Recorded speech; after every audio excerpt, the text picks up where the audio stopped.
বাসুদেব বিপ্র ব্রাহ্মণ, বন্ধুত্ব ছিল একটা, ঠিক মাইসো পরিবারের ছেলের সঙ্গেই বন্ধুত্ব। এমন হয় না, এটা একটা দৃষ্টান্ত। খুব বন্ধুত্ব, খুব ভালোবাসা। তো ওরা ঠিক এমনি করে আস্তে আস্তে পড়াশোনা করে বড় হয়েছে, দুইজনেই সংসার করেছেন, সন্তান সন্ততি হয়েছে, সন্তানেরা রুজি রোজগার করতে পেরেছে। একদিন সেই যে মাইসো পরিবারের ছেলেটা এক দয়াল গুরুদেবকে পেয়েছে, তাই চরণ জড়িয়ে বলছে, গুরুদেব আমরা দুটি বন্ধু, কৃপা করে চরণে একটু আশ্রয় দিন না, তাহলে আমরা একটু ভজন সাধন করব। দু বন্ধু ছোটবেলা থেকে কেটেছে, আমরা শেষ সময়টা একটু ভজন সাধন করব গুরুচরণে আশ্রয় করে। গুরুদেব কথা দিয়েছেন, যেই না কথা দিয়েছেন গুরুদেবের বাড়ি ছুটছে, মানে অর্থাৎ সেই বন্ধুর বাড়ি ছুটছে। বন্ধু, বন্ধুরে শোন শোন, আমরা তো একসঙ্গে এতদিন কাটালাম, দেখো সন্তান সন্ততি সবাই রুজি রোজগার করতে পেরেছে, আর কেন বল মায়ের সংসারে, এবার সংসার থেকে আমরা একটু ছাড় নিয়ে গুরুচরণ আশ্রয় করে একটু হরি ভজন করবো, চল। তো বন্ধুর খুব ইচ্ছে, বাসুদেব বিপ্রের ইচ্ছা জাগলো, ভালো করেছিস, শেষ জীবনটা গুরুচরণে আশ্রয় করে একটু ভগবানের নাম জ্ঞান করব, নাম ধ্যান করব, ঠিক আছে। কিন্তু তিনটি ছেলে, উপযুক্ত ছেলে, তারা চিৎকার, বাবা আমরা ব্রাহ্মণ, বর্ণের শ্রেষ্ঠ, এই যে কাকু তুমি ভজন করো, গুরুচরণ আশ্রয় করো, আমাদের প্রয়োজন নেই, আমরা ব্রাহ্মণ, বর্ণের শ্রেষ্ঠ আমরা। বাবা যেমন পূজা আর্চা করছো, রুজি রোজগার করছো, তেমনি করে যাও, কিচ্ছু দরকার নেই, আমরা উঁচু বংশে আছি, উঁচু কুলে আছি, বর্ণানাং ব্রাহ্মণ গুরু।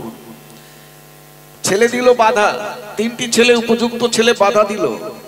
বন্ধু মাঝে মাঝে আসে যায়, কিন্তু স্ত্রী চিন্তা করলো তো বন্ধুগত প্রাণ, বন্ধু যদি একবার আশ্রয় নিয়ে চলে যায় হরি ভজনে, ওকে তো আটকাতে হবে, ওকে তো যেতে দেওয়া যাবে না। রাধে, কোনো অন্যমনস্ক হবে না। তাই একদিন স্ত্রী ওই চিন্তা করে যেভাবে ও আটকাতে হবে, ছেলেরা বলেছে আমাকে একটু জব্দ করতে হবে, কি না একটু নাকে কাঁদনি, কাঁদতে কাঁদতে চলছে। বলে কি গো কাঁদছো কেন? বলে আমার মনে একটা বাসনা জেগেছে। বলে কি বাসনা? বলে তুমি আমার বাসনাটা পূরণ করবে তো, আমাকে কথা দাও। বলে কি পূরণ করব? বলে আমি তোমার কাছে একটা জিনিস চাইবো, তুমি আমাকে সেই জিনিসটাই দেবে। বলে আমরা তো গরিব ব্রাহ্মণ, তুমি এমন কিছু চেয়ে বসবে, দেওয়ার ক্ষমতা আমার থাকবে না। বলছে না না, ক্ষমতা থাকবে, এমন জিনিস চাইবো, সেরকম জিনিস চাইবো না। বলে ঠিক আছে, সেরকম যদি দেওয়ার ক্ষমতা থাকে আমি দেবো, তাহলে আমার মাথায় হাত দিয়ে তে সত্য করো। আবার তে সত্য করাচ্ছ কেন? কি চেয়ে বসবে, আমি দিতে পারবো না তে সত্য করে। ছাড়লো না, হাতটা মাথায় নিয়ে তে সত্য করিয়ে দিল। করিয়ে দিয়ে বলছি, জানো আমার মনের বাসনা, আমি তোমার কোলে মাথা রেখেই মৃত্যুবরণ করব।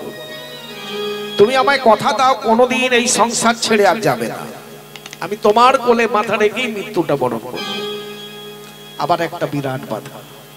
বন্ধু যতবারই আসে বন্ধুকে বলে, বন্ধুরে তুই যা, গুরুচরণ আশ্রয় করে ভজন শুরু কর, ভজন সাধন শুরু কর, আমাকে একটু সময় দে, আমি মায়ার সংসারে মায়ার বন্ধনে পড়ে আছি, এই মায়ার বন্ধনটা একটু কাটাতে দে, মায়ার বন্ধন কাটিয়ে একদিন আমি যাবো রে। আমার মনটা চলে গেছে কৃষ্ণ ভজনে, কিন্তু দেহটাকে আমি নিয়ে যেতে পারছি না, তুই একটু সময় দে বন্ধু, সময় দে। তিনি কৃষ্ণ ভজন করছেন গুরুচরণ আশ্রয় করে। একদিন এসে বলো, বন্ধুরে আর তোকে আমি সাথে আসবো না, অনেক বলেছি, তুই তো ধর্ম নিয়ে থাক, আর আমি তো যে ধর্মে গেছি আমাকে সেই ধর্মেই ছেড়ে দে, আমি ভজন সাধন করি, আর কোনোদিন আসবো না তোর বাড়ি। সেদিন ক্রোধান্বিত হয়ে বন্ধু চলে গেল, বন্ধু আর কোনোদিন আসে না। উনি কৃষ্ণ ভজন করছেন, আর এদিকে মায়ার সংসারে পড়ে আছে, মায়ার সংসারে মায়ার বন্ধনে পড়ে আছে।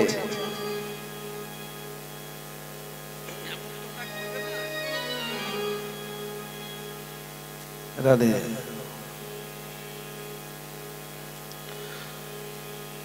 ওই যে পড়ে থাকতে থাকতে একদিন সেই বাসুদেব বিপ্রের অঙ্গে গলিত কুষ্ঠ ব্যাধি এলো,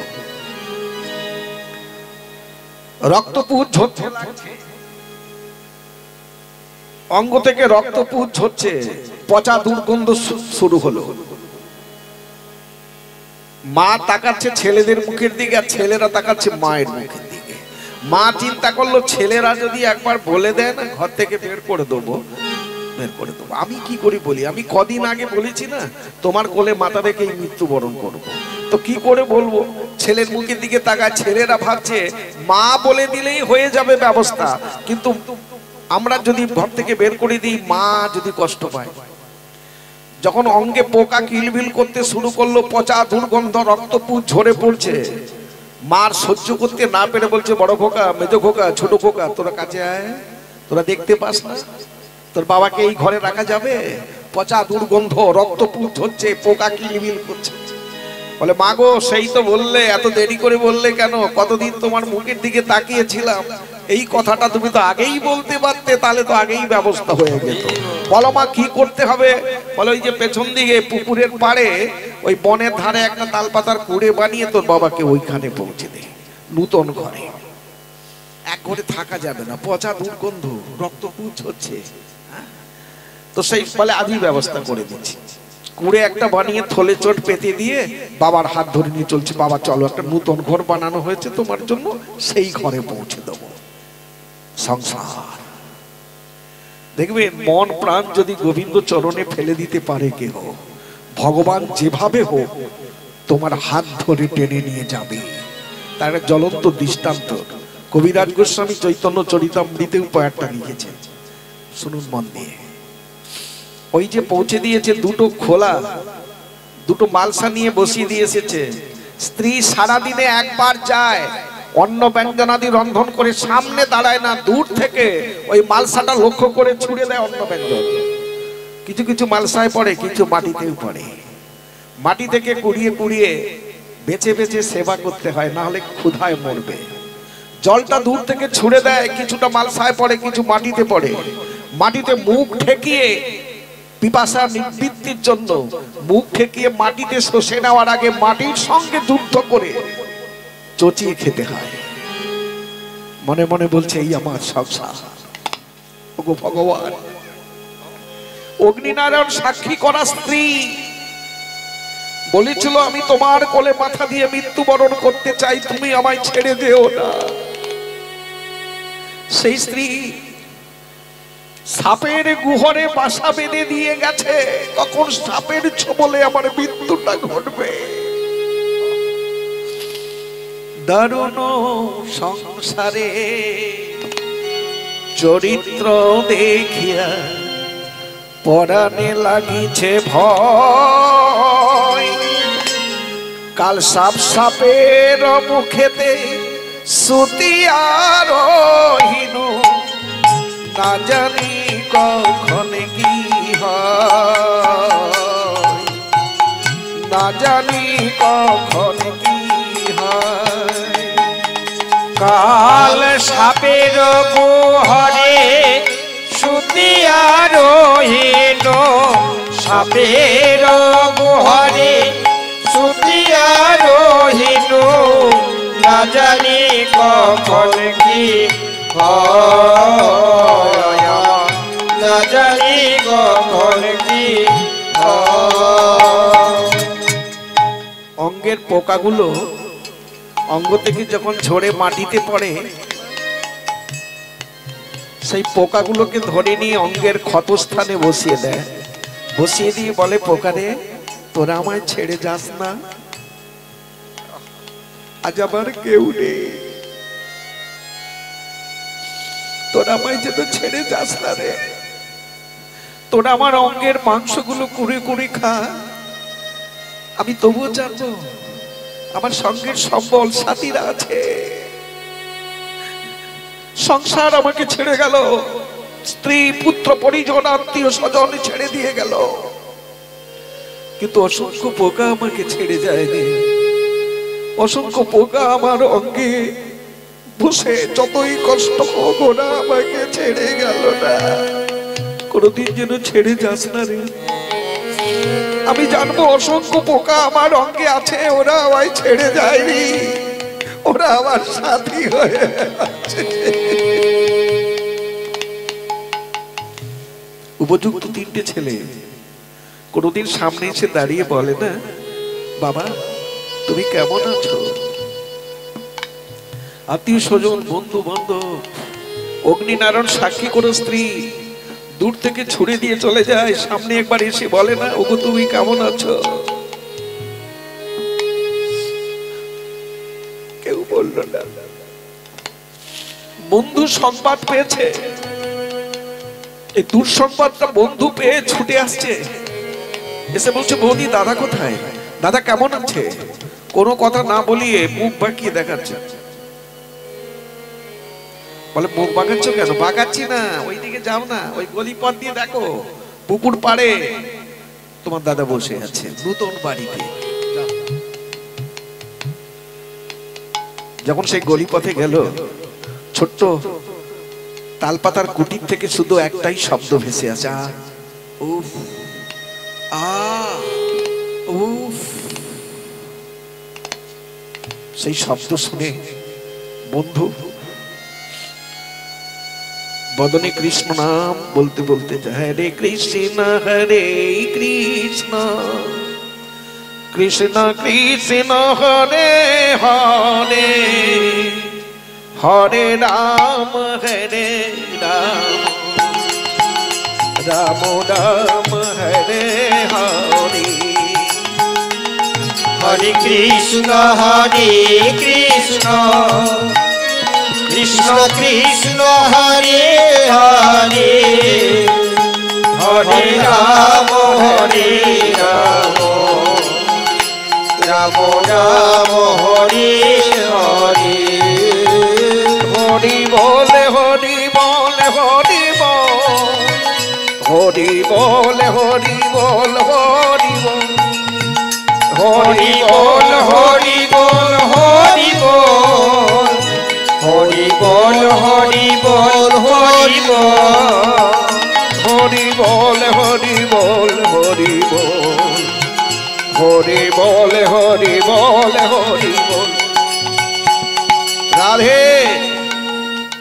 বন্ধু সম্মুখে দাঁড়িয়ে আছে, বন্ধু আমার কাছে আসিস না বন্ধু, আমার অঙ্গে যে পচা দুর্গন্ধ, রক্ত হচ্ছে, অসংখ্য পোকা কিলবিল করছে, বন্ধু দূরে দাঁড়া, আসিস না।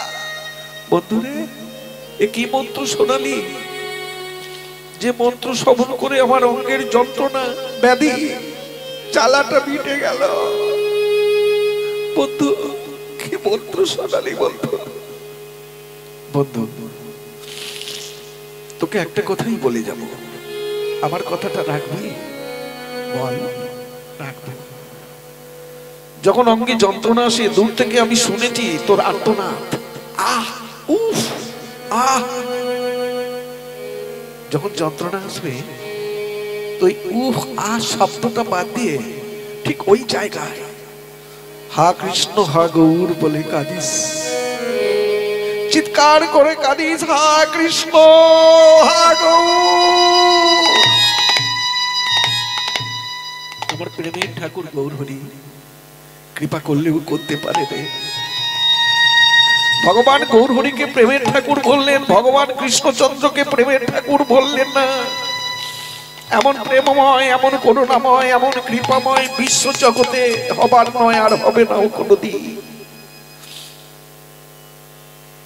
প্রত্যেকটা মায়েদের চরণ নিবেদন থাকলো, ব্রাহ্মণ বৈষ্ণব মন্ডলী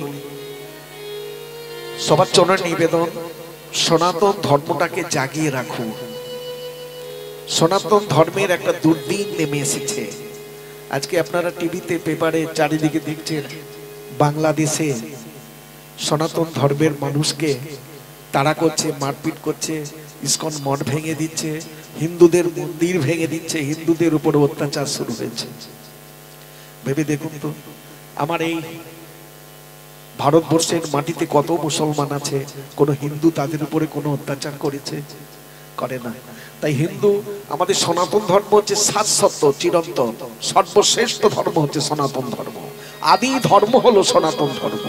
তারপরে অনেক পরে 1.5 দিনের ধর্ম মুসলিম ধর্ম, হ্যাঁ, অনেক পরের ধর্ম।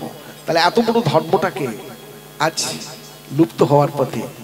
তো মায়েরাই আমার জাগিয়ে রেখেছেন, যেদিকেই যাই না কেন মায়েদের ঢলটা বেশি দেখি, বাসরে মায়েদেরকে বেশি লক্ষ্য করি। দেখবেন যেখানেই দেখবেন পরিক্রমাটা হয়েছিল কার্তিক মাসে ব্রততে, মায়েরাই বেশি ছিল, বাবারা ওই 2-4জন খুঁজে পাওয়া যায় না, মায়েরাই বেশি ছিল। তাহলে প্রত্যেকটা মা বাবাদের সবার চরণে নিবেদন, আমাদের হিন্দু ধর্মটাকে শক্ত করে ধরুন, জাগিয়ে রাখুন, ধর্মের জন্য কোনো ক্ষতি না হয়, ধর্মের জন্য কোনো গ্লানি না হয়, সবাই সোচ্চার হয়ে উঠতে হবে এই কৃষ্ণ নামে, কৃষ্ণ প্রেমে। উদ্ধারের একটাই মাত্র পথ, নাম। কলিযুগের ভগবান খুব সহজ সুন্দর পথ এনে দিয়েছেন, নাম বললেই উদ্ধার হবে। যাগ যজ্ঞ ব্রত হোম তপস্যা কিছু প্রয়োজন নেই, শুধু একটু নাম বললেই। এত সুন্দর উপায়, এত সহজ ব্যবস্থা পেয়েও যদি না করি তাহলে কি হবে? জমের কাছে যেতে হবে। আসুন এদিকটা।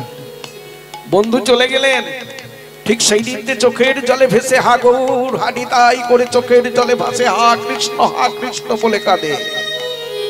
একদিন দেখলেন অদূরে একটা ছোট্ট পথ ধরে গ্রামের ভক্তরা, মায়েরা আমার, গৌরের গুণকীর্তন গাইতে গাইতে চলছে। মনেরে কহনা গৌর কথা, কহনা গৌর কথা, মনে কহনা গৌর কথা, কহনা গৌর কথা, কহনা গৌর কথা, কহনা গৌর কথা, মনে কহনা গৌর কথা, কহনা গৌর কথা, গৌরের না অমিয়ার ধাম, গৌরের নাম অমিয়ার ধাম, গৌরের নাম অমিয়ার ধাম, আমার গৌরের নাম অমিয়ার ধাম, প্রীতি মোরতি দাতা,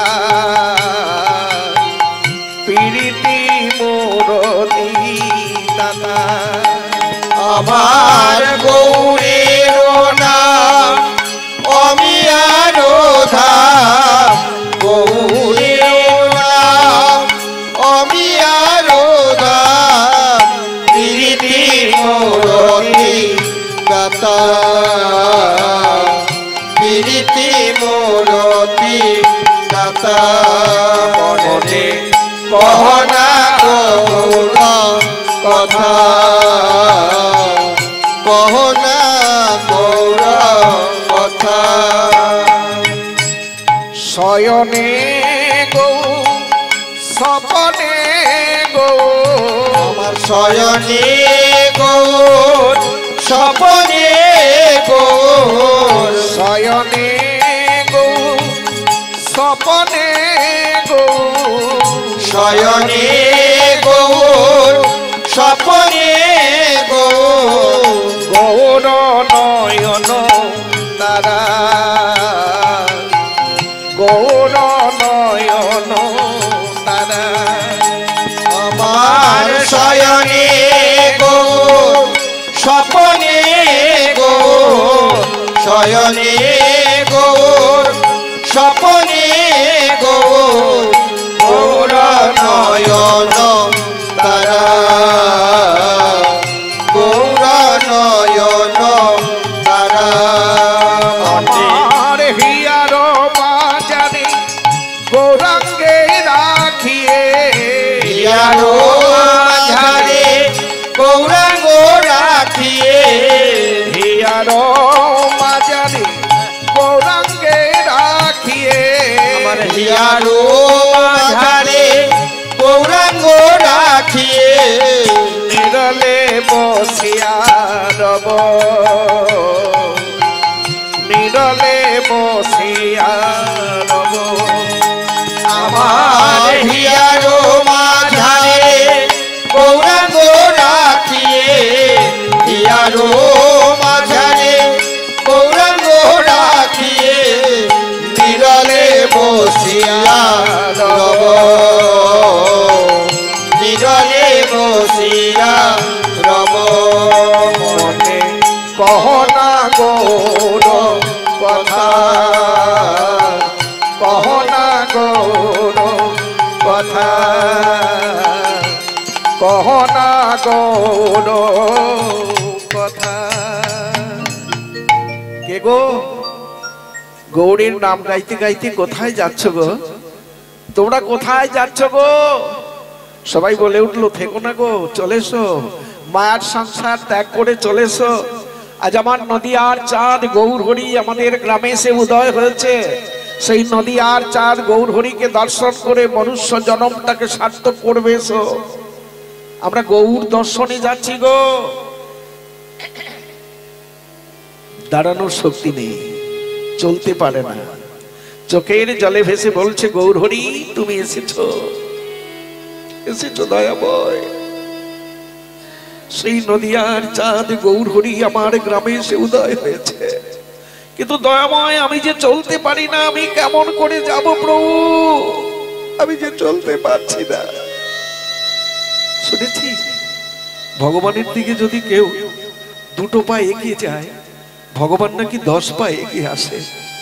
আমি যাচ্ছি গৌরহরি, আমি যাচ্ছি। সেই গভীর বনের ভেতর দিয়ে হামাগুড়ি দিয়ে চলছে। হামাগুড়ি দিয়ে সেই ছোট্ট রাস্তাটা পেয়েছে। সেই ছোট্ট রাস্তা ধরে ভক্তের পেছনে পেছনে চলছে, আর চোখের জলে ভেসে বলছে গৌরহরি আমি যাচ্ছি। গৌরী গৌর গৌরী গৌর গৌরী গৌর গৌর হে গৌরী গৌর গৌরী গৌর গৌরী গৌর গৌরী হে গৌর গৌর গৌর গৌর গৌর গৌর গৌর গৌর গৌর গৌর গৌর গৌর হে গৌর হে গৌর হে গৌর হে গৌর হে গৌর গৌর গৌরে গৌর গৌরে গৌর গৌর হে গৌরে গৌর গৌরে গৌর গৌরে গৌর গৌর হে গৌরহরি গৌরহরি আমি যাচ্ছি। হামাগুড়ি দিয়ে কখনো পেট ঘষটা দেয়, চলতে চলতে আর পাচ্ছে না যেতে। পথের এক ধারে পড়ে পড়ে বলছে প্রভু আর আমি চলতে পারছি না, অনেক কষ্টে এতটা পথ এসেছি দয়াময়, তুমি কি আমার সম্মুখে এসে দাঁড়াবে না দয়াময়? তুমি কি একটিবার আমার সম্মুখে আসবে না? সে দেখলো প্রেমের ঠাকুর গৌরহরি ওই পথ ধরে হেঁটে হেঁটে আসছে। পেছনে ভক্তরা ছুটছে, পেছনে ছুটছে। গৌরহরির অপরূপ রূপমা ধূর্য দর্শন করছেন শুয়ে শুয়ে। দর্শন করে বলছে প্রভু আর আসবেন না, দাঁড়িয়ে যান, অঙ্গে যে আমার গলিত কুষ্ঠ ব্যাধি, পচা দুর্গন্ধ রক্তপুঞ্জ হচ্ছে, পোকা কিলবিল করছে, আসবেন না দয়াময়, দাঁড়িয়ে যান। দয়াময় এত তোমার করুণা, এত তোমার কৃপা প্রভু গো, একটু পা বাড়িয়ে যদি তোমাকে এত কাছে পাওয়া যায়, যদি আমি আরো আগে থেকে পাটা বাড়িয়ে দিতাম, না জানি তোমায় কত সামনে আমি পেয়ে যেতাম দয়াময়,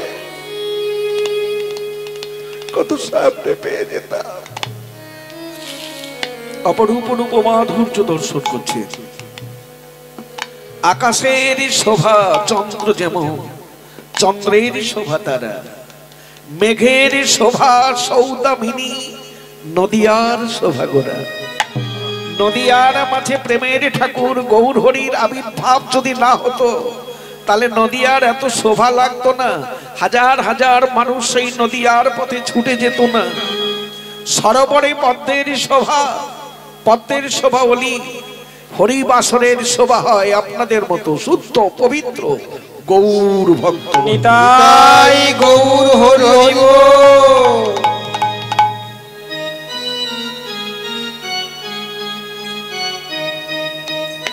রাধে জয় রাধে। আজ গৌরহরি দাঁড়িয়েছেন। আচ্ছা, গৌরহরিকে কি বলে? সচির নন্দন গৌরহরি, জগন্নাথ নন্দন বলে না। বাবার নামে জগতে দেখবেন বাবার নামে ছেলের পরিচয় হয়, কিন্তু আমার গৌরহরির পরিচয় মায়ের নামে। কেন কেউ জগন্নাথ নন্দন বলে না, তো সচির নন্দন গৌরহরি কেন বলে? ভগবান গৌরহরি আমি মাতৃভাব নিয়ে এসেছি জগৎ মাঝে, কলির ভাগ্য আকাশে। দেখবেন একটা ছোট্ট দৃষ্টান্ত দেই। কোন মায়ের দুটো ছেলে, একটা খুব সবল শক্তিমান, আরেকটি পঙ্গু বিকলাঙ্গ প্রতিবন্ধী, দাঁড়াতে পারে না, চলতে পারে না, সে পায়খানা টাইখানা করে হয়তো অঙ্গে মেখে নিয়েছে। বাবা দেখবেন নাক ছিটকে পালাবে, ছ্যাঁছা ছ্যাঁছা করে পালাবে, কিন্তু মা কি পারবে? মা পারবে না।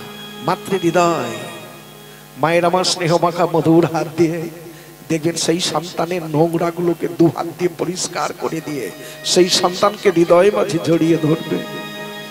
তাই ভগবান গৌরহরি জগতে এসেছে কলির জীব অল্পায়ু। বাল্যস্তাবৎ ক্রীড়াসক্তং তরুণীস্তাবৎ তরুণী রক্তং বৃদ্ধাস্তাবৎ চিন্তামগ্ন পরমেপি কহিপলগ্ন। বাল্যকালে খেলাধুলায় অনেকটা সময় নষ্ট করবে, যৌবন বয়সে তরুণী নিয়ে মেতে থাকবে, বৃদ্ধ বয়সে সংসার সংসার করতে করতে অসার হয়ে পড়বে। ওরা ভজন করতে পারবে না। কত মহাপাপী, কত পাপে আকৃষ্ট হয়ে পাপান্বিত হয়ে পড়ে থাকবে পথে ঘাটে, মানুষের কাছে লাঞ্ছিত হয়ে ঘৃণিত হয়ে পড়ে থাকবে। ওদের কে দেখবে? মা যদি জগতে কেউ না থাকে দেখবে কে? তাই আমার ভগবান কৃষ্ণচন্দ্র কলিকালে এই ঘোর কলি যুগে প্রেমের ঠাকুর গৌর হলে এলেন ভক্ত হয়ে মাতৃভাবটাকে নিয়ে, অন্তরে মাতৃভাব নিয়ে। তাই ভগবান বললেন আমি মা হয়ে এসেছি, ওই মনের মলিনতা নোংরা গুলোকে আমি দুহাত দিয়ে পরিষ্কার করে শুদ্ধ পবিত্র করে আমি বুকে টেনে নেওয়ার জন্য এসেছি, আমি মাতৃভাব নিয়ে। তাই আস্তে আস্তে করে বাসুদেব হাতটা ধরেছে, বাসুদেব হাতটা ধরে দাঁড় করিয়ে বলছে বাসুদেব আমার অঙ্গে এসো। প্রভু আমার অঙ্গে যে গলিত কুষ্ঠ ব্যাধি, রক্তপুঞ্জ হচ্ছে দয়াময়, আমি তো মা হয়ে এসেছি। জগতে তুমি ঘৃণার পাত্র হয়ে দাঁড়িয়েছ, আমি মা হয়ে দু হাত দিয়ে তোমার নোংরা গুলোকে সাফ করে দিয়ে পবিত্র সুস্থ দেহ লাভ করি আমি আমার বুকের মাঝে টেনে নিতে চাই। এসো এসো আমার বুকের মাঝে এসো। বুকে জড়িয়ে ধরলেন, জড়িয়ে ধরে ভগবান গৌরহরি অঙ্গে হাত বুলিয়ে রক্ত পুজ পরিষ্কার করে দিয়ে সবল সুস্থ দেহ লাভ করলেন বাসুদেব বিপ্র। লাভ করে গৌরের চরণে পড়ে চরণ দুটি জড়িয়ে চোখের জলে ভেসে বলেছে দয়াময় এত তোমার করুণা, এত তোমার কৃপা। প্রভু প্রভু আমার জীবনের একটাই বাসনা দয়াময়, যেন আপনার এই চরণ ছাড়া আমায় করে দেবেন না। প্রভু তোমার চরণে ছাড়া আর কিছু নাই কামনি। প্রভু আর কিছু নাই কামনীয়। প্রভু তোমার চরণ ছাড়া আর কিছু নাই কামনীয়। প্রভু আর কিছু নাই কামনীয়। তোমার চরণে ছাড়া আর কিছু নাই কামনীয়। প্রভু আর কিছু নাই কামনীয়। প্রভু তোমার চরণ ছাড়া আর কিছু নাই কামনীয়। প্রভু আর কিছু নাই কামনীয়। যত দূরে চলে যাই দূরে থেকে কাছে টেনে নিও প্রভু আর কিছু নাই কামনীয়। যতই দূরে চলে যাই দূর থেকে কাছে টেনে নিও প্রভু আর কিছু নাই কামনীয়। তোমার চরণ ছাড়া আর কিছু নাই কামনীয়।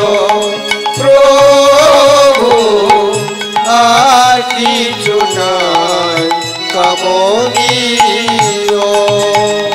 নয়নে দিজলে চরণ ধোয়াব আমার নয়নের জলে চরণ ধোয়াব। নয়নে দিজলে চরণ ধোয়াব আমার নয়নের জলে চরণ ধোয়াব। রাখিব হৃদয় মাঝে প্রভু আর কিছু নাই কামনীয়। তোমার চরণ ছাড়া আর কিছু নাই কামনীয়।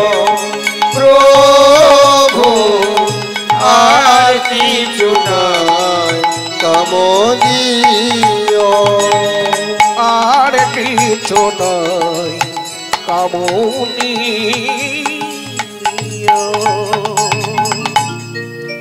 রাধে রাধে। দেখবেন ভগবানের চরণে যার মন প্রাণ থাকে ভগবান যেভাবে হোক ওই মায়ার সংসার থেকে টেনে নিয়ে তার চরণ তলে পৌঁছে নেবেন। তাহলে সেই বাসুদেব বিপ্রের মন প্রাণটা আমার গৌরীর চরণে ছিল, তাই গৌরহরি সংসার থেকে বের করে নিয়ে গেলেন। কেন? যদি কুষ্ঠ ব্যাধিটা না আসতো ওই সংসার থেকে বেরোতে পারতো না। তাই গোবিন্দ ছলনাময় করুণাময় গোবিন্দ আমার ঠিক বের করে নিয়ে তাকে সবল সুস্থ দেহ লাভ করিয়ে দিলেন। নিতাই গৌর হরি হরি বল। আচ্ছা, যখন কুরু পাণ্ডবের যুদ্ধটা হবে ভগবান কৃষ্ণ অনেক চেষ্টা করে বলেছিলেন দুর্যোধনকে, দুর্যোধন এক কাজ করো না, ওরা তো 5টা ভাই, সারা রাজ্যটা তোমরা নিয়ে নাও, ওর 5টা ভাইকে 5টা গ্রাম দিয়ে দাও, তাহলে একটা মীমাংসা হয়ে যাবে, কোনো যুদ্ধ টুদ্ধ হবে না। তো দুর্যোধন শুনে বাবার কাছে যাচ্ছে, বাবা হচ্ছে অন্ধ ধৃতরাষ্ট্র, জন্মান্ধ। বাবার কাছে গিয়ে বলছে, বাবা বাবা কি হয়েছে? না, কৃষ্ণ বলেছে ওর 5টা ভাইকে 5টা গ্রাম দিলে আর কোনো ঝগড়াঝাটি মারামারি লাঠালাঠির প্রয়োজন নেই, একটা মীমাংসা হয়ে যাবে। তো 5টা গ্রাম দিলেই মীমাংসা হয়ে যাবে। অন্ধ ধৃতরাষ্ট্র, তিনি তো চোখে কাউকে দেখেন না, শুধু নামটা শুনেছে কৃষ্ণের, কিন্তু কৃষ্ণকে কোনোদিন দর্শন করে না। চিৎকার করে বললো, ওরে কাপুরুষ, তোরা 100টা ভাই, ওরা 5টা ভাই, যুধিষ্ঠির, ভীম, অর্জুন, নকুল, সহদেব। তোরা 100টা ভাই বীর, ওরা 5টা ভাই। তোদের পক্ষে আছে দ্রোণ, দ্রোণাচার্য, ভীষ্ম, কর্ণ, কত রথী মহারথী। আর ওদের দলে আছে কে? ওই গোয়ালার ছেলে, মাঠে মাঠে গরু চড়ায়, রাখাল ছেলে কৃষ্ণ। তাই সেই রাখাল ছেলে কৃষ্ণ বলেছে, রাখাল ছেলে কৃষ্ণ বলেছে 5টা গ্রাম দিয়ে দিলে মীমাংসা হয়ে যাবে। ওরে কাপুরুষ, চিৎকার করে সেই রাখাল ছেলেটাকে বলে দে, বিনা যুদ্ধে নাহি দেব সুচাগ্রামে তিনি। দেখবেন মহাভারতের পৃষ্ঠায় লেখা আছে, দুর্যোধন বলেছিলেন কথাটা কার? অন্ধ ধৃতরাষ্ট্র শিখিয়ে দিয়েছেন, বলে দিস বিনা যুদ্ধে নাহি দেব সুচাগ্রামে তিনি। সূচের আগায় যতটা মাটি উঠবে ওটাকেও যুদ্ধ করে নিতে হবে, ওটাও বিনা যুদ্ধে পাবে না। অনেক চেষ্টা করেছিলেন ভগবান, কিন্তু হলো না। যুদ্ধ হবে, ভগবান জানে যুদ্ধটা হবে, যুদ্ধটা ধর্মযুদ্ধই করব, কোনো অধর্ম যুদ্ধ হবে না, ধর্মযুদ্ধটাই হবে। রাধে, আসুন একটু মন দিয়ে শোনো, এইদিকে মন দাও, ঠান্ডা লাগবে না, ঠান্ডা চলে যাবে। হ্যাঁ, ওই ঠান্ডার দিকে মন দিয়ে দিলে ঠান্ডা লাগবে, ঠান্ডা জড়িয়ে ধরবে নাকি? রাধে রাধে, একটু মন দেয় দিকে। তো এখানে আসুন, যুদ্ধ হবে। দুর্যোধন ভীষ্মদেবকে বলছে, দাদু এ তো যুদ্ধ হবে, যুদ্ধে কি হবে? ভীষ্মদেব বললেন, ধর্মের জয় হবে। ভীষ্মদেবের ওটা অজানা নেই, জয় কার হবে এটা অজানা ছিল না। ধর্মের জয় হবে, অধর্মের ক্ষয় হবে, অধর্মের বিনাশ ঘটবে। বলছে, দাদু তোর ভয় পাচ্ছে, মৃত্যুকে ভয় পাচ্ছিস? আমার কাছে একটাই অস্ত্র আছে, যদি নিতে পারিস তাহলে সবাই মারা গেলে তুই মরবি না। দুর্যোধনকে বলছে। দুর্যোধন বলছে, তাহলে দাদু সেই অস্ত্রটা আমাকে দাও, যেন আমার মৃত্যুটা না হয়। বলে, দেখ দাদু, তোকে তো দেওয়া যাবে না, তোকে সেই অস্ত্রটা দেওয়া যাবে না। আজ গভীর রজনীতে আমার কক্ষে, আমার ঘরে তো স্ত্রীকে পাঠিয়ে দিস, দিয়ে দেবো। দেখবেন রাত ভীষ্মদেব সারা রাত ঘুমোতো না, সারা রাত বসে বসে ভগবানের ভজন করতেন, সারা রাত ভজন করতেন, কৃষ্ণ ভজন করে নিতেন। সকালবেলা সময় পেত না, দুষ্টের অন্ন খেত তো, দুর্যোধনের অন্ন, ওখানে তো কৃষ্ণ নাম বলতে পারবে না, তাই ঘরের মধ্যে একা থেকে সে একা সেই ঘরের মধ্যে কৃষ্ণ ভজন করে। বলছে, রাত্রিতে পাঠিয়ে দিস। ও কি স্ত্রীকে বললো, জানো আজ রাত্রে তুমি দাদুর ওখানে যাবে, দাদু একটা কি দেবে, হ্যাঁ দিলে তুমি ওটা নিয়ে আসতে পারলে আমার মৃত্যুটা হবে না, সবাই মারা যাবে কিন্তু আমি মরবো না। তোমার স্ত্রী তো দাম্ভিক, বিরাট ঐশ্বর্যের মালিক, দম্ভ হবে। বলে, এত রাত্রিতে, অন্ধকার রাত্রিতে যে কাজ নেই, আমি সকালে খুব ভোর ভোর গিয়ে নিয়ে নেবো, খুব ভোর ভোর চলে যাব। আচ্ছা, এটা তো দুর্যোধনকে বললেন, কিন্তু ভগবানের কি এটা অজানা থাকলো? যিনি অন্তর্যামী, অন্তরের কথা জানতে পারে, মনের কথা বুঝে নিতে পারে, সেই ভগবান কৃষ্ণচন্দ্র রাত্রিতে দ্রৌপদীর ঘরে টোকা মারছে। সখী, ও সখী ওটো ওটো, ও সখী ওটো। দ্রৌপদীকে সখী বলে, আর দ্রৌপদী ভগবানকে সখা বলে। শুধু দ্রৌপদী না, 5টি ভাই সবাই ওকে সখা বলে। হ্যাঁ, তো দরজা খুলে বলি, সখা এত রাত্রিতে? বলে, আমি তোমার কাছে এলাম, চলো আমার সঙ্গে চলো। বলে, ঠিক আছে চলো। চলে যাচ্ছে, বলছে, সখী এত রাত্রিতে আমার সঙ্গে যাচ্ছ, তোমার ভয় করছে না? দ্রৌপদী হাসছে। সখা, যার নাম শুনলে ভব ভয় চলে যায়, তো সেই ভগবান কৃষ্ণের সঙ্গে আমি যাচ্ছি, আমার ভয় কিসের? ভগবান কৃষ্ণ আমার সঙ্গে নিয়ে যাচ্ছে, আমার কিসের ভয়? বলে, জানো কোথায় যাচ্ছি জানো? বলে, তুমি যেখানে নিয়ে যাবে যাচ্ছি। বলে, শোনো, দাদু ভীষ্মদেবের কাছে যাচ্ছি। দাদু ভীষ্মদেব ধ্যানস্থ আছেন, আমার নাম করছে। তুমি সর্বপ্রথম কোনো কথা কিন্তু বলবে না, কথা বললে জানতে পেরে যাবে যে দ্রৌপদী এসেছে, তাহলে কিন্তু দেবে না, তাহলে দেবে না। কি করতে হবে, তুমি আস্তে আস্তে করে গিয়ে চরণে দণ্ডবোধ করবে, আর দণ্ডবোধ করলেই দেখবে তোমার মাথায় হাত দিয়ে একটা আশীর্বাদ করে দেবে।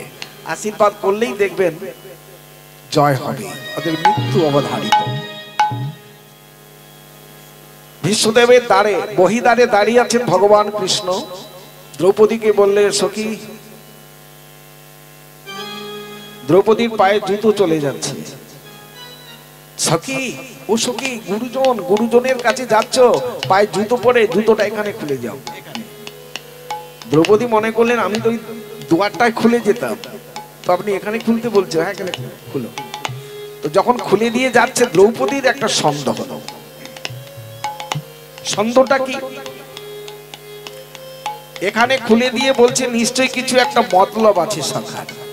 তো একটা অছাড়ে গিয়ে দাঁড়িয়ে আছে, অছাড়ে গিয়ে দেখছে কি মতলব। ভগবান কৃষ্ণ দাঁড়িয়ে দাঁড়িয়ে বলছে, দ্রৌপদী আমায় খুব ভালোবাসে, খুব সেবা করে, আমার চরণ সেবা করে সবাই, 5টা ভাই মিলে আমার চরণ ছাড়া কিছু জানে না, আমার সেবা করে। তা আমি তো কোনোদিন ভক্তের চরণ সেবা করতে পাই না, ভক্ত আমার চরণ সেবা করে কিন্তু আমি তো পাই না। আজকে আমার দ্রৌপদী সখীর জুতোটা পড়ে আছে, ওই জুতোটা সেবা করে দেখবো।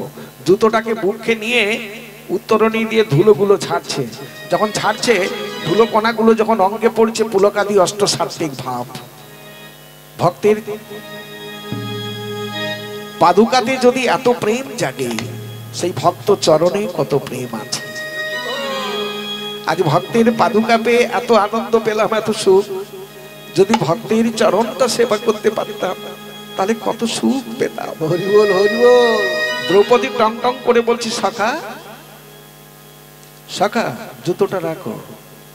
তুমি চুরি করে নিচ্ছ কেন আমার জুতোটা? না বলে নেওয়াটা তো চুরি করে নেওয়া, তুমি চুরি করলে কেন? আমার জুতোতে পেয়ে যদি সুখ পাও, আমাকে চাইতে পারতে। বলে, সখী, তোমায় চাইলে তুমি দিতে? হ্যাঁ, দিতাম। আমার ভগবান যদি আমার জুতো পেয়ে সুখ পায়, ভগবানকে সুখী করবার জন্য আমি দিতাম। তোমার পাপ হতো না, আমি নরকে যেতাম, ক্ষতি হতো না। নরকে গেলেও ক্ষতি হতো না, কিন্তু জানবো আমি আমার ভগবানকে সুখ দিয়ে আমি নরকে যাচ্ছি, কিন্তু ভগবানকে সুখী করতে পেরেছি। রাধে রাধে। গিয়ে চরণে দণ্ডবোধ করলেন, মাথাটা হাত দিয়ে বলছে, আয় শ্রমতি হও, তোর স্মৃতির সিঁদুর উজ্জ্বল থাকবে দাদু। দাদু, আমার স্মৃতির সিঁদুর উজ্জ্বল থাকবে তো? কে তুই? কে? আমি দ্রৌপদী। দ্রৌপদী, দ্রৌপদী, তুমি কি করে জানলে? এত গভীর অন্ধকারে এত পথ কি করে এলে একা এত রাত্রিতে? বলে, আমায় একজন সঙ্গে করে এনেছে। ভীষ্মদেবের জানতে বাকি থাকলো না কে সঙ্গে করে এনেছে। বলে, দাদু ভাই, যে তোমায় সঙ্গে করে এনেছে সেই ভগবান কোথায়? তোমার বহিদারে।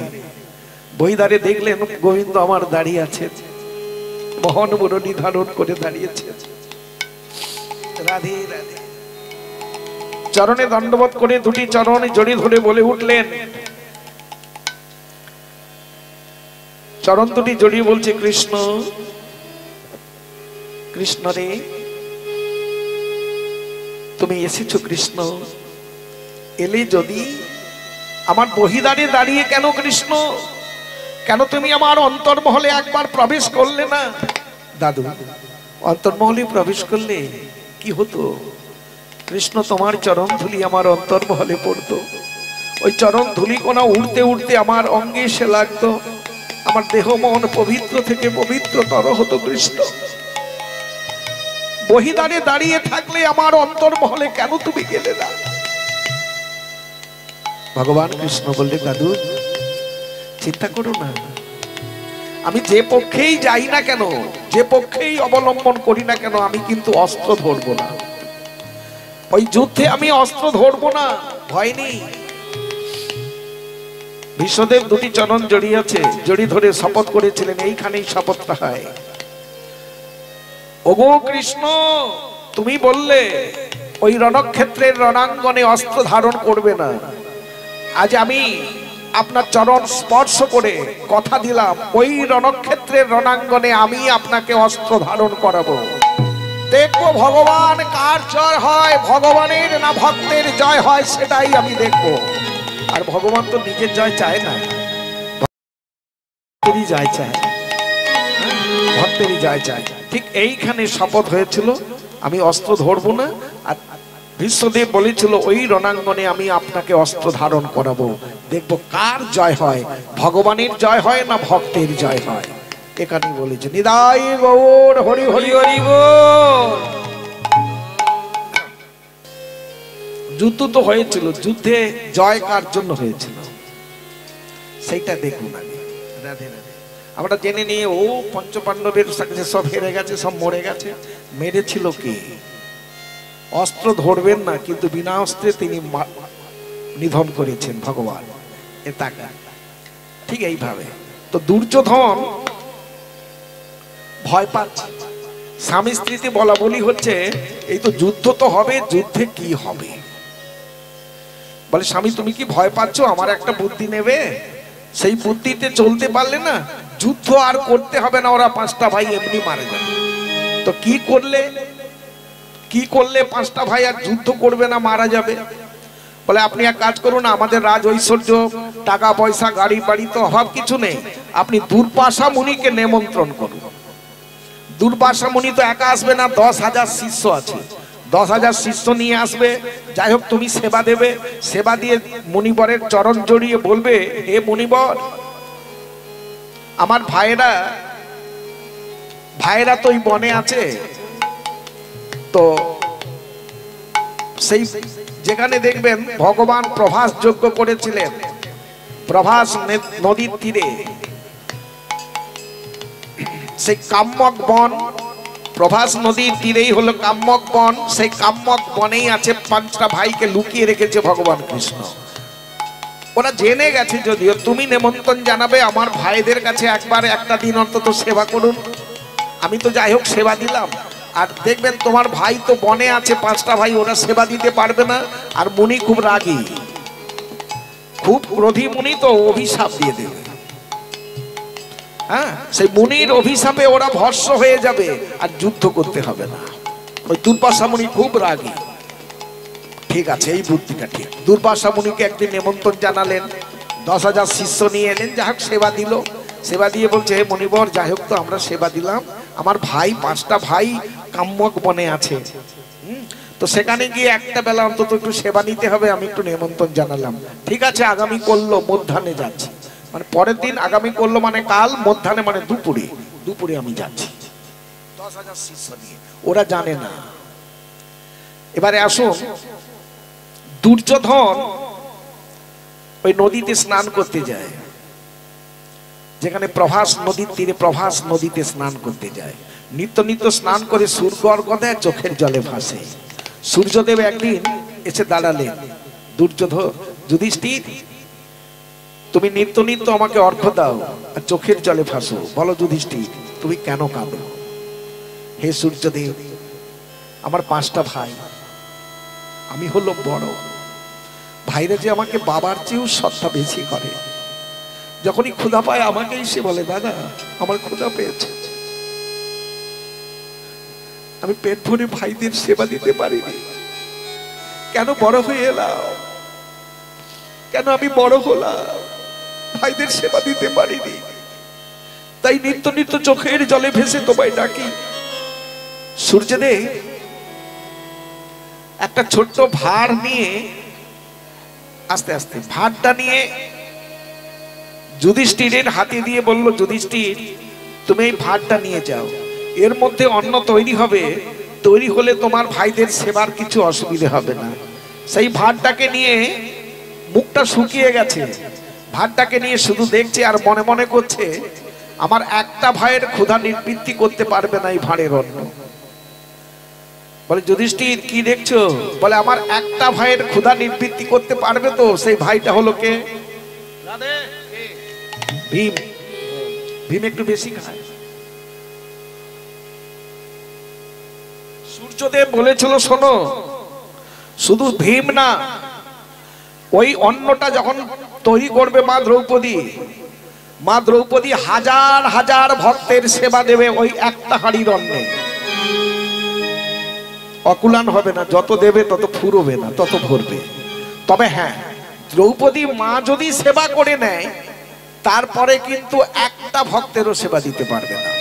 আর দ্রৌপদী মা যতক্ষণ না সেবা করবে তত সময় হাজার হাজার ভক্ত এলে সবার সেবা দিয়ে দেবে। সেদিন থেকে ওই ভান্ডে করে রান্না হয়, আর কোনো অসুবিধা হয় না, সব ভাই পরিপূর্ণ করে সেবা পায়। দুর্বাসা মুনি 10,000 শিষ্য নিয়ে আসছে ঠিক পরদিন। চলতে চলতে একদম দুপুর পেরিয়ে বিকেল হয়ে গেছে। দুর্বাসা মুনি বলে, যাও দুজন শিষ্য যাও ওই কাম্যক বনে, ওদেরকে জানিয়ে দাও আমরা এসেছি, আমার গুরুদেব এসেছেন, 10,000 শিষ্য এই প্রভাস নদীতে স্নান করে যাচ্ছি, আমরা সেবার ব্যবস্থা করতে বলো। দুজন গিয়ে বললেন যে সেবার ব্যবস্থা করুন, আমার গুরুদেব এসেছে, প্রভাস নদীতে স্নান করছেন, সেবার ব্যবস্থা করুন 10,000 শিষ্য সঙ্গে। যেই না বললেন 5টা ভাই ডাকছে, সখা সখা করে ডাকছে। দ্রৌপদী চোখের জলে ভেসে বলছে, সখা সখা। ভগবান কৃষ্ণ ছিলেন কাছে, ছিল না, অনতি দূরে। জানতে পারলেন সখা কাছে, এটা তো জানে, তার তো আর অজানা ছিল না। যখন চোখের জলে ভেসে ডাকছে সখা সখা করে, ভগবান কৃষ্ণচন্দ্র এসে দাঁড়ালেন, দাঁড়িয়ে বলছে, ও সখী আমার একটু সেবার ব্যবস্থা করো, খুব ক্ষুধা পেয়েছে, আর সহ্য করতে পারছি না। ও সখী মরার উপরই ছড়ার ঘা। বলতে চাচ্ছে 10,000 শিষ্য সহ এসেছে, কি করে সেবা দেবো, কিচ্ছু তো নেই, আমার সেবা হয়ে গেছে। দ্রৌপদী সেবা নিলে একজনকেও সেবা দিতে পারবে না, 10,000 শিষ্য আর দুর্বাসা। আবার ভগবান এসে বলছে, দাও না, দেখো না কি আছে, দাও না আমাকে সেবা দাও, বড় ক্ষুধা পেয়েছে। কাঁদছে, চরণে জড়িয়ে যখন কাঁদছে, এটা তোমার অজানা নয় সখা, তোমার কি অজানা? সেবা দেওয়ার মতো কিচ্ছু নেই, ভাতটা শূন্য। ভগবান কৃষ্ণ বলে, তোমরা কাঁদো, আমি একটু নিজেই দেখি। কুটিরে ঢুকে পড়ে ভাতটা এনেছে। ভাতটা এনে ভাঁড়ের একটা কোণে একটা শাক পাতার একটু কোণ টুকরো লেগে আছে, একটা অন্নের 3 ভাগের 1 ভাগ টুকরো লেগে আছে।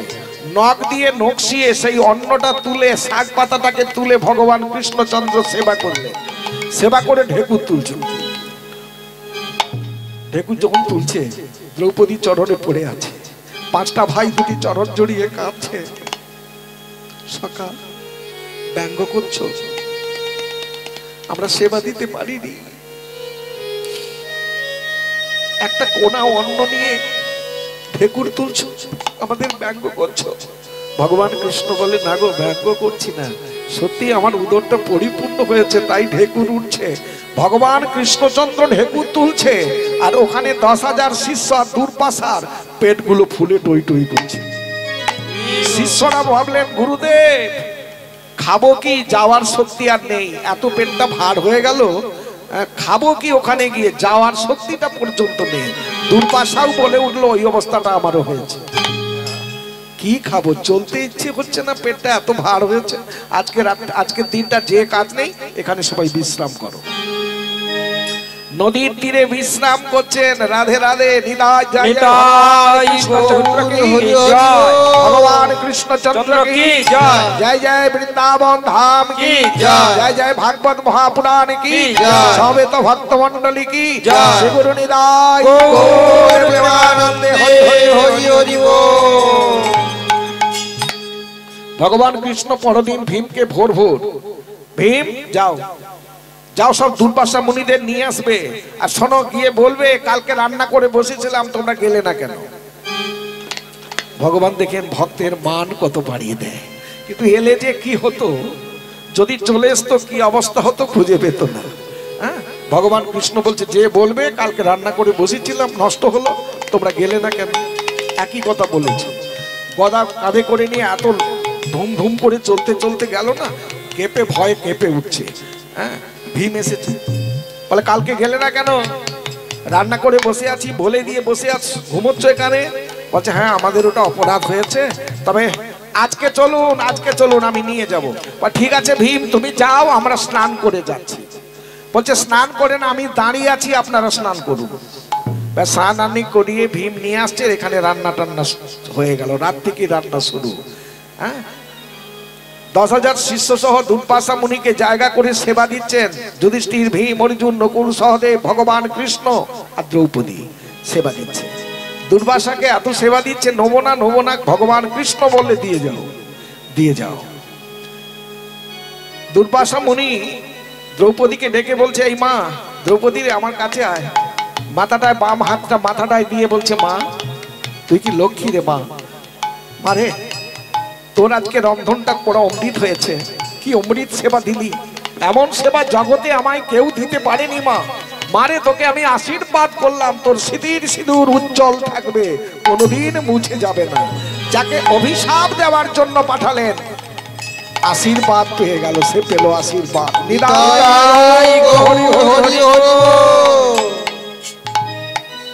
এবার আসুন, তাড়াহুড়ো করলেই তো হবে না, সময় তো লাগবে একটু, যতটা পারি দেখি ছুটতে পারি। খরা লোক ছুটতে গেলে আবার আচার কে পড়বো, আচার কে পড়লে প্রাণ হারাবে। রাধে রাধে। তো একটু শোনো, ঠিক আছে, একটু সময় দিতে হবে, তাড়াহুড়ো বেশি করলে হবে না, যতটা। এবারে আসুন, বর্বরিক, ভীমের পুত্র ঘটোৎকচ, ঘটোৎকচের পুত্র হলো বর্বরিক, খুব যোদ্ধা বীর। ভগবান কৃষ্ণ বর্বরিককে বললেন, বর্বরিক তুমি কোন পক্ষে অবলম্বন করবে? বর্বরিক বলছে, প্রভু আমি কোনো পক্ষেই যাব না, আমি প্রথমে যুদ্ধটা দর্শন করব, কুরু পাণ্ডবের যুদ্ধটাকে দর্শন করব, দর্শন করে দেখব যে পক্ষ হেরে যাচ্ছে সেই হারার পক্ষে যে জেতার পক্ষটাকে নিধন করে দেব। ভগবান কৃষ্ণ বলে, বর্বরিক তুমি কি শক্তি ধারণ করেছো? বলে, প্রমাণ করে দেখুন না কি শক্তি আমার, প্রমাণ করে দেখুন।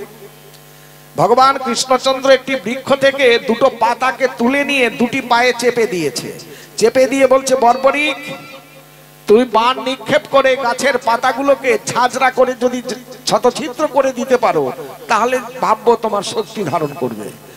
বর্বরিক বলে উঠলো, গো ভগবান, এই সামান্য পরীক্ষাটা নিচ্ছেন, এর চেয়ে কঠিন পরীক্ষা নিতে পারলেন না?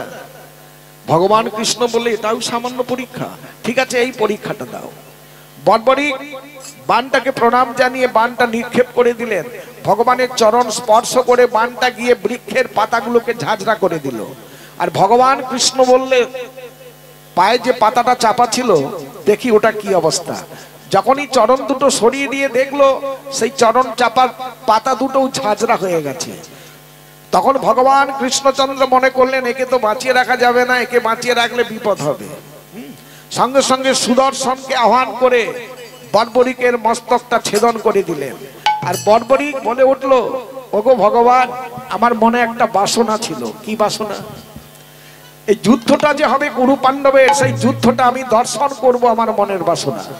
বলছে, ঠিক আছে তোমার মনের বাসনা আমি পূর্ণ করে দেব। ব্যাস, যদি পড়ে যায় প্রসাদের ডাক, হরিনাম এবারে মাথায় থাক, প্রসাদের ডাক করলে হরিনাম মাথায় থাকবে।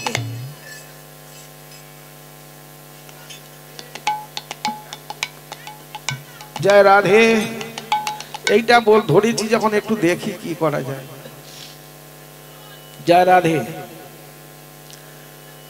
এবারে আসো, তো সেই বর্বরিককে কি করলেন, সেই কাটা মুন্ডুটা নিয়ে গিয়ে কুরুক্ষেত্রে যে যুদ্ধটা হবে, যুদ্ধের এক পাশে একটা বৃক্ষের ডালে বসিয়ে দিলেন। বসিয়ে দিয়ে ভগবান কৃষ্ণ বললে, বর্বরিক তুমি ডালে মধ্যে বসে যুদ্ধটাকে দর্শন করো। এবারে যুদ্ধ শুরু হয়েছে। শতপুত্রের জননী গান্ধারী, শতপুত্রের জননী গান্ধারী অন্ধ ধৃতরাষ্ট্র স্বামী, একটা কন্যা ছিল, নাম ছিল দুঃশলা। জামাইয়ের নাম কি? জয়দ্রথ। তো অর্জুনের ওই জয়দ্রথের উপরে খুব রাগ ছিল জামাইয়ের উপরে। কেন? ওই জয়দ্রথ প্রধান অস্ত্র ছিল, সপ্তরথী বাণে ঘিরে মেরেছিলেন, ওই প্রধান অস্ত্র ছিল জয়দ্রথ। খুব রাগ। অর্জুন মনে মনে করেছিল, এই কুরুক্ষেত্রের যুদ্ধে আমি নিজের হাতে তোমাকে বিনাশ করব, ওই কুরুক্ষেত্রের মাঠে তোমার বিনাশ করব, এটা অর্জুনের খুব ইচ্ছা। 5 দিন যুদ্ধ হয়ে গেল, মারতে তো পারছেন না। 5 দিন যুদ্ধের পরে সেই রাগে কথাটা বলতে শুরু করলো, রাধে রাধে। শোনো জয়দ্রথ, আগামী কালকের যুদ্ধটা ষষ্ঠ দিন, মানে 6 দিনের যুদ্ধ। ওই 6 দিনের যুদ্ধে সূর্য অস্ত্র যাওয়ার পূর্বে এই কুরুক্ষেত্রের মাঠে আমি নিজের হাতে তোমার প্রাণ বিসর্জন করব। ভগবান কৃষ্ণ, যদি না পারি তাহলে জ্বলন্ত অগ্নিকুণ্ডে ঝাঁপ দিয়ে আমি আমার প্রাণটা বিসর্জন করব। ভগবান কৃষ্ণ স্তম্ভিত হয়ে গেলেন, মনে মনে করলেন, অর্জুন তুমি কি জানো মানে কিভাবে বধ হবে? ওকে বধ করা যে কত কঠিন তুমি কি জানো? এত বড় শপথ নিয়ে নিলে। আর যেই কথাটা বললো, দলে আছে কে? ভীষ্ম, দ্রোণ, দ্রোণাচার্য, কর্ণ, কত রথী মহারথী। সে রাত্রিতে প্ল্যান করলো কালকের যুদ্ধটা জয়দ্রথকে বাঁচাতে হবে। তাহলে ওই রথী মহারথী সেই জয়দ্রথকে ঘিরে রাখবে যাতে অর্জুন না মারতে পারে, বধ করতে পারে। আর বধ করতে না পারলে তাহলে জ্বলন্ত অগ্নিকুণ্ডে অর্জুন ঝাঁপ দেবে, আর অর্জুন মারা গেলে যুদ্ধের জয় আমাদের হবেই হবে। নিতাই গৌর হরি হরি বল। বাহ! তাহলে পরদিন ষষ্ঠ দিনের যুদ্ধ, রথী মহারথীরা ঘিরে দিয়েছে, দ্রোণ, দ্রোণাচার্য, ভীষ্ম, কর্ণ ঘিরে দিয়েছে। ভগবান কৃষ্ণ এবারে মনে মনে করছে, অর্জুন তোমাকে বাঁচানো আমি ছাড়া আর বাঁচাতে পারবে না, এবার আমায় খেলতে হবে। চতুরের চূড়ামণি কৃষ্ণ সুদর্শনকে আহ্বান করলেন। আহ্বান করে বলছে, সুদর্শন, সূর্য অস্ত্র যাওয়ার অনেকটা পূর্বে আস্তে আস্তে সূর্যদেবকে ঘিরে দিয়ে তুমি অন্ধকারটা নামিয়ে দেবে। তাহলে অন্ধকার নেমে গেলে যুদ্ধ তো বন্ধ হয়ে যাবে। তাহলে অনেকটা পূর্বে, মানে সূর্য ডোবার অনেকটা পূর্বে সূর্যদেবকে সুদর্শন ঘিরে দিয়ে অন্ধকার নামিয়ে দিলেন। যুদ্ধ শেষ হয়ে গেল। তাহলে জয়দ্রথ তো বধ হলো না, তাহলে জ্বলন্ত অগ্নিকুণ্ড সাজানো হলো। সাজিয়ে অর্জুনকে ঝাঁপ দিতে হবে। ক্ষত্রিয় সন্তান, ক্ষত্রিয়ের কথাটা রাখতে হবে, তো কথা দিয়েছে। তো অর্জুন আমার সমস্ত তীর, বাণ, টান, ধনুক টনুক ফেলে দিয়ে ঝাঁপ দিতে যাচ্ছে। ভগবান কৃষ্ণচন্দ্র বলছে, অর্জুন তুমি বীর, ক্ষত্রিয় সন্তান, বীরের মতো ঝাঁপ দেবে। তুমি অস্ত্র পরিত্যাগ করে যাচ্ছ কেন? অস্ত্র ধারণ করো অর্জুন। আবার ফিরে এসে অস্ত্র ধারণ করলেন। ধারণ করে যখন যাচ্ছেন, অর্জুনের হাতটা ধরেছে। অর্জুন, একটা পথ তোমার জন্য খুলে রেখেছি। কি না, সবার পেছনে জয়দ্রথ মাঝখান দিয়ে মুখ বাড়িয়ে দেখছে অর্জুন ঝাঁপ দেবে অগ্নিকুণ্ডে। বলে, ওই যে তাকিয়ে আছে না, ওই যে দেখো সবার পেছনে মাথা বাড়িয়ে দাঁড়িয়ে আছে, তুমি এই বাণটা নিক্ষেপ করো। তুন থেকে বাণ টেনে নিয়ে ধরিয়ে দিয়েছে। এই বাণটা এমন ভাবে নিক্ষেপ করো মাথাটা কেটে যেন মাটিতে না পড়ে। ঠিক ওর পেছনে ওর বাবা ধ্যানস্থ। যুদ্ধ শেষ, তিনি ধ্যান করছেন, ভগবানের ধ্যান করছেন। ওই মাথাটা কেটে গিয়ে যেন ওর বাবার কোলে পড়ে। ব্যাস, অর্জুন বাণ নিক্ষেপ করলেন, মুন্ডুটা কেটে গিয়ে বাবার কোলে পড়লো। বাবা যখন ধ্যান ছেড়ে উঠবে, কোল থেকে মাথাটা মাটিতে পড়বে, সঙ্গে সঙ্গে বাবার মাথাটাও বাস্ট হয়ে মারা যাবে। মানে এক ঢিলে দুটো পাখি। যেই না বাণ নিক্ষেপ করলেন, ধর থেকে মুন্ডুটা কেটে পড়লো, সঙ্গে সঙ্গে দ্রোণাচার্য, ভীষ্ম, কর্ণ সব বলে উঠলো, কৃষ্ণ তুমি তো বলেছিলে ধর্মযুদ্ধ হবে, কেন অধর্ম যুদ্ধটা হলো? যুদ্ধ শেষ হয়ে গেলে সবাই বন্ধুর মতো বাড়ি ফিরে যায়, যুদ্ধের শেষে কেন বাণ নিক্ষেপ করা হলো? ভগবান কৃষ্ণচন্দ্র বলছে, সুদর্শন একটু সরে যাও। সুদর্শন চক্র সরে গেলেন। তখন দেখলেন সূর্য গগনে জ্বল করছে। মানে যুদ্ধ শেষ হওয়ার টাইমটা হয়নি, গগনে জ্বল করছে। তাহলে যুদ্ধটা ধর্মযুদ্ধই হয়েছে, অধর্ম যুদ্ধ হলো না। জয় জয় ভগবান কৃষ্ণচন্দ্র কি জয়, জয় জয় ভগবান কৃষ্ণচন্দ্র কি জয়, ভাগবত মহাপুরাণ কি জয়, ভক্ত মন্ডলী কি জয়, আপন আপন গুরু বর্গ কি জয়, গুরু নিতাই গৌর প্রেমানন্দে হরি হরি বল। রাধে রাধে। তাহলে ধর্মযুদ্ধ হয়েছে। আস্তে একদিন যারা মারা যাচ্ছে তারা তো আর বাড়ি ফিরে যাচ্ছে না। গান্ধারী বোঝাচ্ছে, স্বামী আপনার ওই ছেলে ওই ছেলে ওই ছেলে ওই ছেলেগুলো এলো না, সব মারা গেছে। প্রথম দিন থেকে চোখের জলে ভেসে যাচ্ছে অন্ধ ধৃতরাষ্ট্র, চোখ দু চোখ দিয়ে শুধু জলেই ভেসে যাচ্ছে। ঠিক এমনি করে যুদ্ধ চলতে চলতে 18 দিনের দিন বীর পুত্র দুর্যোধন বাড়ি ফিরে এলো না। স্বামী আপনার বীর পুত্র দুর্যোধন আজ বাড়ি ফিরে এলো না, মানে মারা গেছে। তা দুর্যোধন মারা যায়নি, জাংগুলো ভেঙে দিয়েছে, মাটিতে কাতলাচ্ছে, দাঁড়াতে পারছে না, চলতে পারছে না, বুঝতে পারছে না, গড়াগড়ি যাচ্ছে। অশ্বত্থমা গিয়ে দাঁড়ালেন, অশ্বত্থমা গিয়ে বলছে, দুর্যোধন তুমি তো মারা যাবে দুর্যোধন, তোমার মনের কোনো বাসনা আছে কি? বলে তুমি কি পারবে আমার মনের বাসনাটা পূর্ণ করে দিতে? বলো দুর্যোধন, পারবে ওই 5টা ভাইয়ের মাথা কেটে এনে আমার কাছে ফেলে দিতে?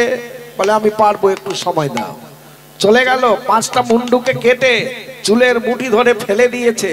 অন্ধকারে দুর্যোধন হাতড়ে হাতড়ে দেখছে, বড় মাথাটা খুঁজছে। বড় মাথাটা কার মাথা? ভীমের মাথা।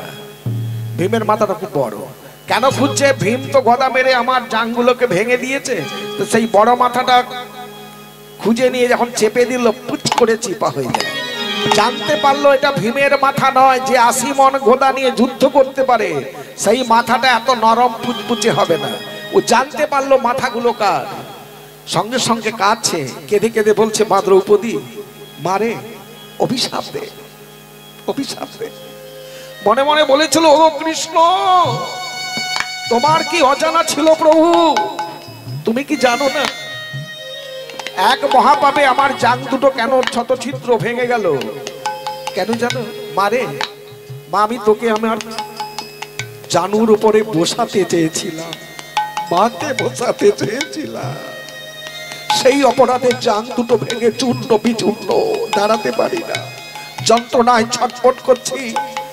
কুরুক্ষেত্রের মাঠের বাইরে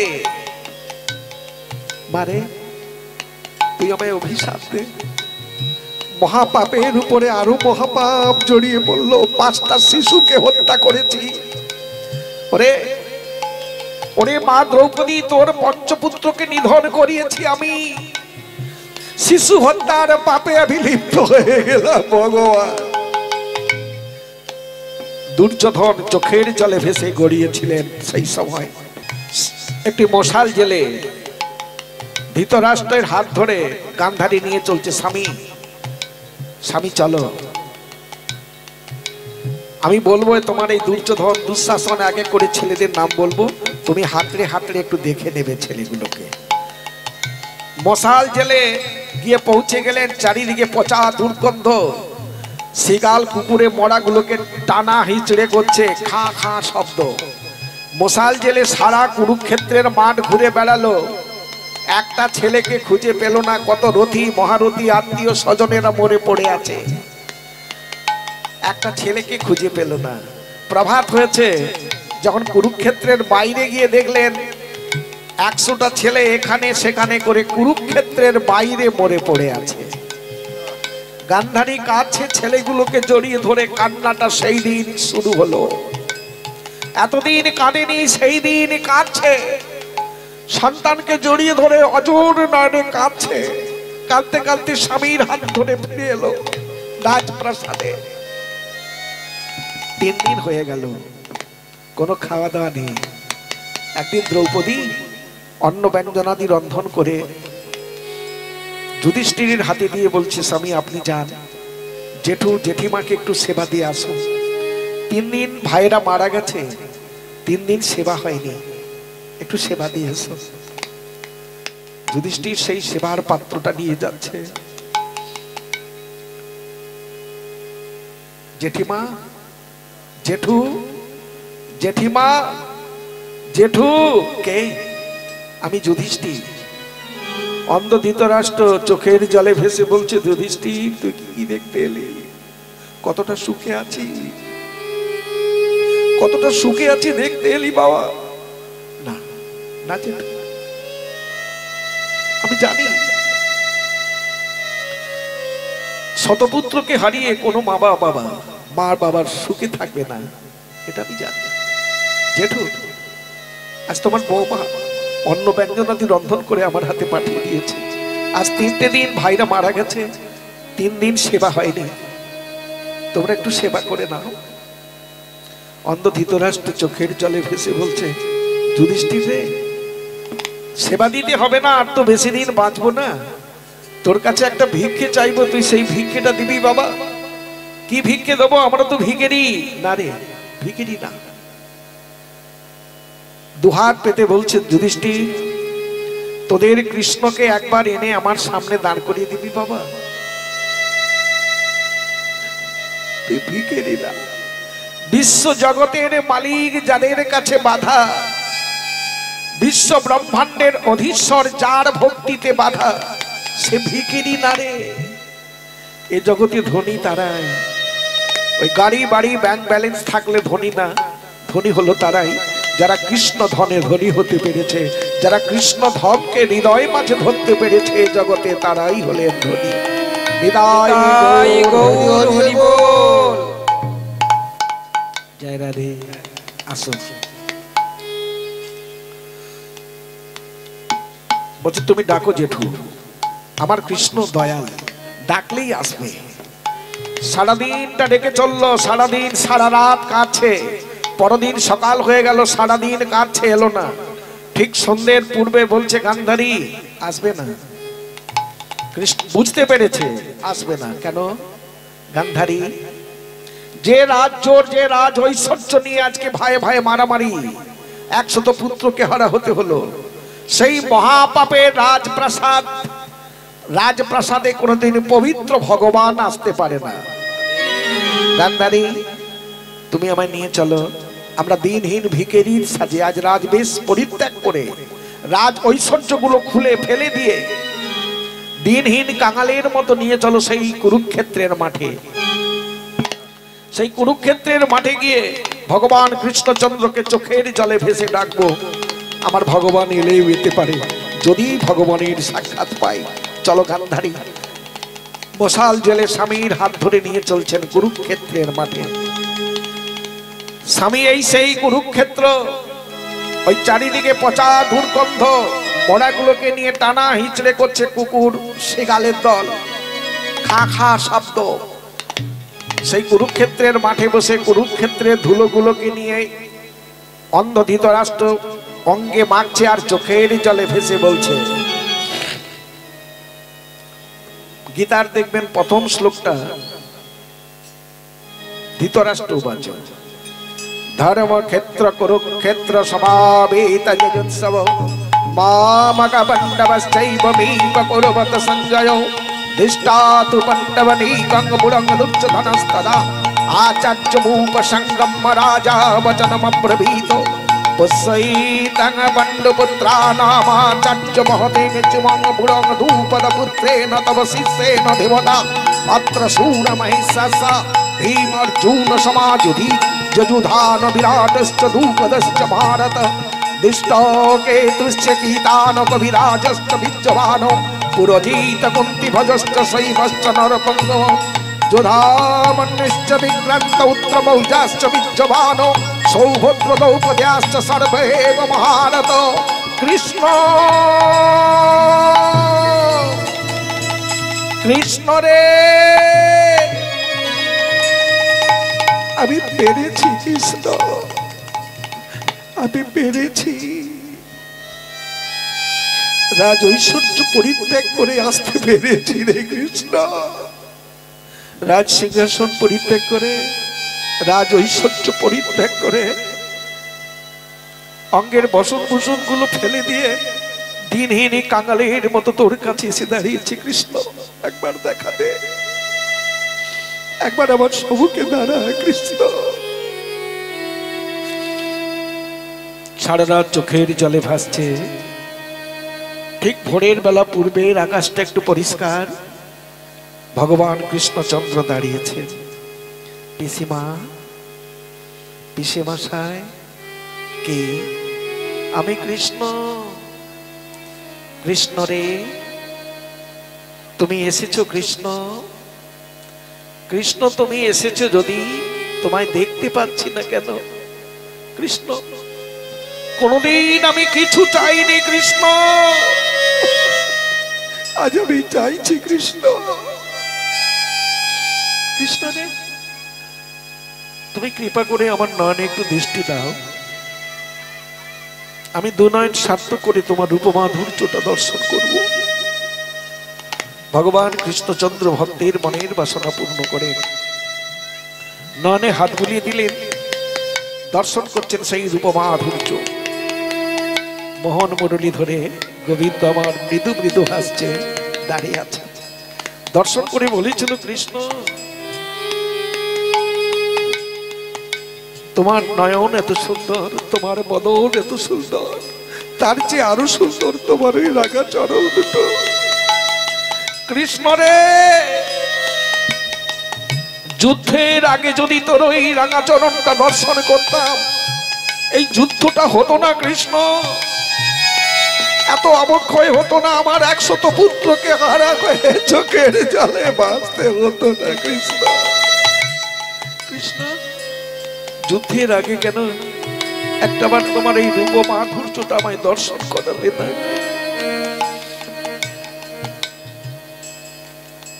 গান্ধারী কাঁদছে।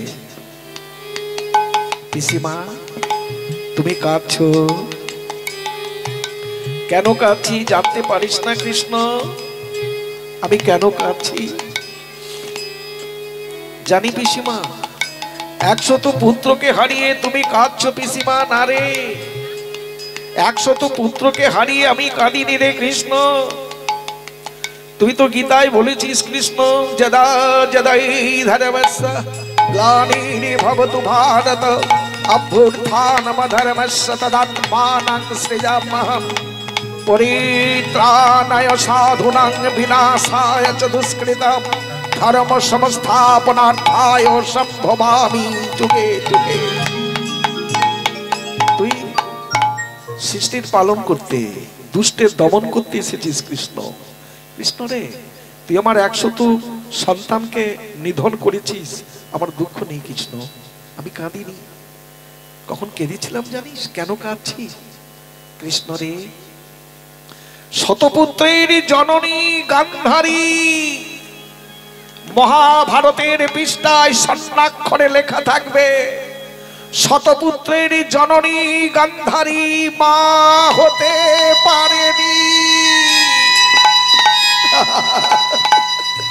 আমি মা হতে পারিনি কৃষ্ণ। 100টা কুসন্তানকে গর্ভে ধরেছি, আমার মহাপাপের গর্ভে 100টা কুসন্তানকে ধারণ করেছি। একটা সুসন্তান কৃষ্ণ ভক্তকে ধরতে পারিনি কৃষ্ণ, একটা সুসন্তান কৃষ্ণকে গর্ভে ধরতে পারিনি কৃষ্ণ। আমার একটা সন্তানকে তোমার এই কুরুক্ষেত্রের মাঠে মারতে পারলি না কৃষ্ণ। ওরে কৃষ্ণ, একটা সন্তানকে যদি কুরুক্ষেত্রের মাঠে মারতিস, ওই সন্তানটাকে বুকে জড়িয়ে আমি চিৎকার করে বলতাম, আমি মা হতে পেরেছি। 99টা কুসন্তান গর্ভে ধরলে কি হয়?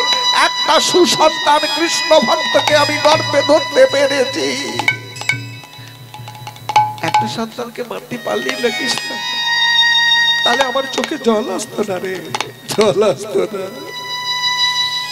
ওই মৃত সন্তানকে বুকে জড়িয়ে আমি আনন্দে হাসতাম, আমি একটাই সুসন্তান কৃষ্ণ ভক্তকে আমি আমার গর্ভে ধরতে পেরেছি,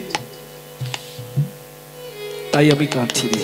এখানে একটু বলে দিই, যারা কুরুক্ষেত্রের মাঠে যুদ্ধে মারা গেছে তারা গোলক বৈকুণ্ঠে ভগবানের চরণ পাবে, যারা মাঠের বাইরে মরল তারা ওই যমের কাছে যাবে। তাই চোখের জলে ভেসে বলেছিল, ওরে কৃষ্ণ আমার 100টা পুত্র যমের কাছে গেল, তোর চরণে কেউ পেল না। একটা যদি সুসন্তানকে গর্ভে ধরতে পারতাম, সে চরণ পেত, তোর কৃষ্ণ চরণ পেত, আমার চোখে জল আসতো না। আমি আনন্দে বলতাম, আমি 1 সন্তানের মা হতে পেরেছি, একটা কৃষ্ণ ভক্ত সন্তানকে গর্ভে ধরতে পেরেছি। প্রভাত হয়ে গেছে, যুধিষ্ঠির, ভীম, অর্জুন, নকুল, সহদেব এসে দাঁড়িয়েছে। ভগবান কৃষ্ণ বললেন, যুধিষ্ঠির, ভীম, অর্জুন, নকুল, সহদেব, তোমরা রাজ্য, রাজ ঐশ্বর্য, রাজ সিংহাসন সব ফিরে পেলে, এবার আমি আসি। চলে যাচ্ছে ভগবান। পাঁচটা ভাই ছুটে গিয়ে দুটি চরণ জড়িয়ে ধরে বলছে, প্রভু চলে যাচ্ছেন? হ্যাঁ চলে যাচ্ছি। কেন? বলে কেন? রাজ ঐশ্বর্য, রাজ সুখ তো পেলে। ওগো ভগবান, যখন বনবাসী ছিলাম এতগুলো বৎসর, তুমি আমাদের ছেড়ে যাওনি। গাছের তলায় ডালপালা ভেঙে ফেলে দিয়ে ডালের উপরে ঘুমিয়েছি, তুমি আমার পাশে ঘুমিয়েছো। তোমার মুখপানে তাকিয়ে থাকতাম। যদি একটা বার বলতে তুমি কেন তাকাচ্ছ মুখের দিকে, সঙ্গে সঙ্গে বলতাম, ওগো ভগবান, আমাদের জন্য তুমি কেন এত কষ্ট করবে? তুমি চলে যাও সেই রাজপ্রাসাদে, দ্বারকায় চলে যাও। তুমি কোনোদিন যাওনি। তাহলে আজকে রাজ্য, রাজ ঐশ্বর্য যখন সুখ পেলাম, তখন আপনি চলে যাবে? সুখের দিনে যদি ভগবানকে হারাতে হয়, সুখের আমার প্রয়োজন নেই। ওগো ভগবান, গাছের তলায় থাকবো। গাছের তলায় থাকলে ভগবানকে পাবো। আমি গাছের তলায় থাকতে চাই। ওগো ভগবান, তুমি আমাদের ছেড়ে যেও না। নিতাই গৌর হরি হরি বল।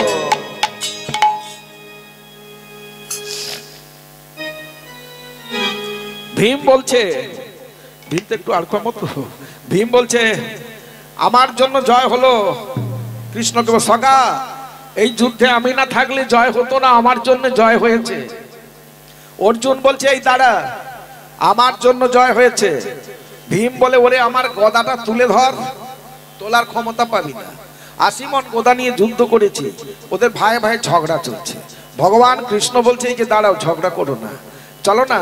একজন এই যুদ্ধটা দেখেছে, 18 দিনের যুদ্ধটা একজনই দর্শন করেছে। ও বলে দিতে পারবে কার জন্য যুদ্ধে জয় হয়েছে। বলছে, সখা, কে এমন ভাগ্যবান যে এই 18 দিনের যুদ্ধটাকে দর্শন করেছে? বলে, একজন আছে, চলে এসো। নিয়ে গিয়ে দেখাচ্ছে বর্বরিককে। বলে, দেখো, ওই তো ডালে বসে আছে। ভীম বলল, ও তো আমার নাতি বর্বরিক। বর্বরিক, তুমি যুদ্ধটা দেখেছো? বলে, হ্যাঁ দেখেছি দাদু। বলে, তুমি বলো তো আমার জন্য জয় হয়নি? বলছে, না দাদু, তোমার জন্য জয় হয়নি। তুমি গোদা নিয়ে লাফাচ্ছ, মাঝে মাঝে তোমায় দেখা যাচ্ছে কুরুক্ষেত্রের মাঠে, তো জয়টা তোমার জন্য হয়নি। অর্জুন বলল, দাদু বর্বরিক, তাহলে আমার জন্য জয় হয়েছে?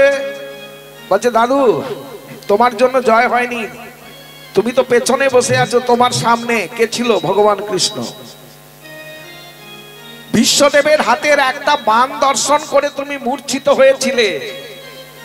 হ্যাঁ, ওই বাণটা যদি ছেড়ে দিত তোমার কি অবস্থা? দেখে মূর্ছা লাগলো, তাহলে বাণটা নিক্ষেপ করে দিলে তোমার কি অবস্থা হতো? তাহলে কার জন্য জয় হয়েছে?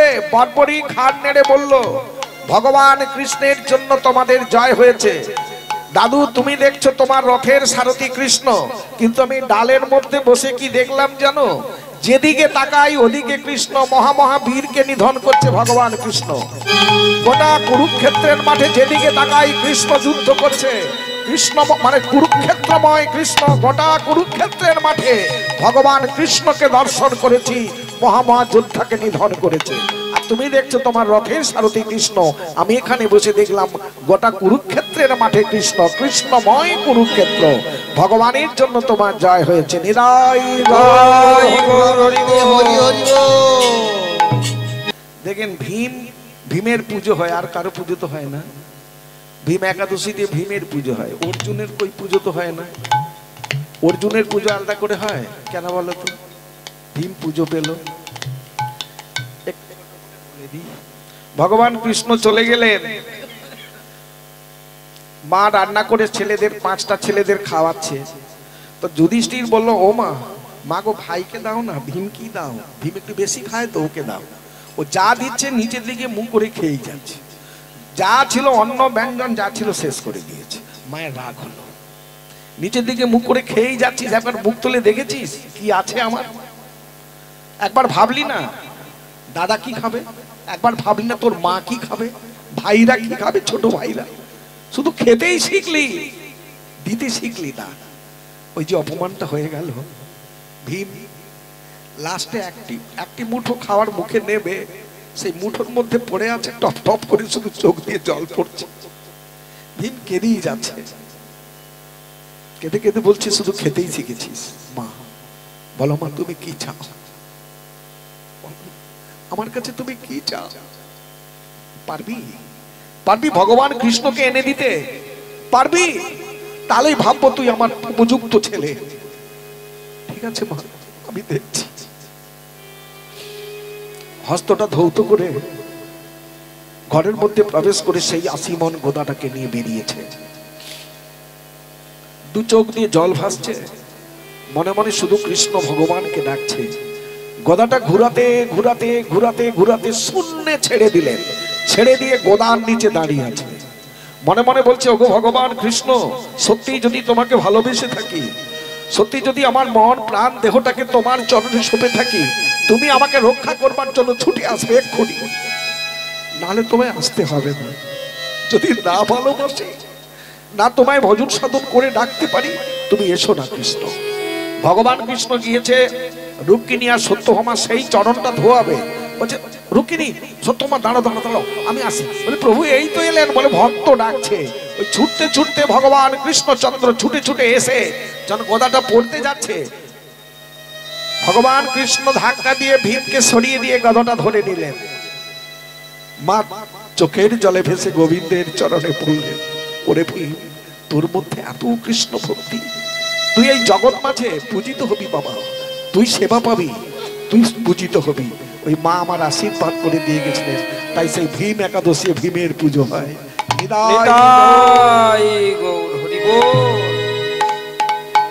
এইখানে রহিল আমার ভাগবত লহরী, পরে নান্দে সবাই মিলে একবার বলো হরি হরি। চিন্ততাং চিন্ততাং শ্রীমদ ভাগবতম। ওম নমো ভগবতে বাসুদেবায়। ওম নমো রাধে ভগবতে বাসুদেবায়। সবাই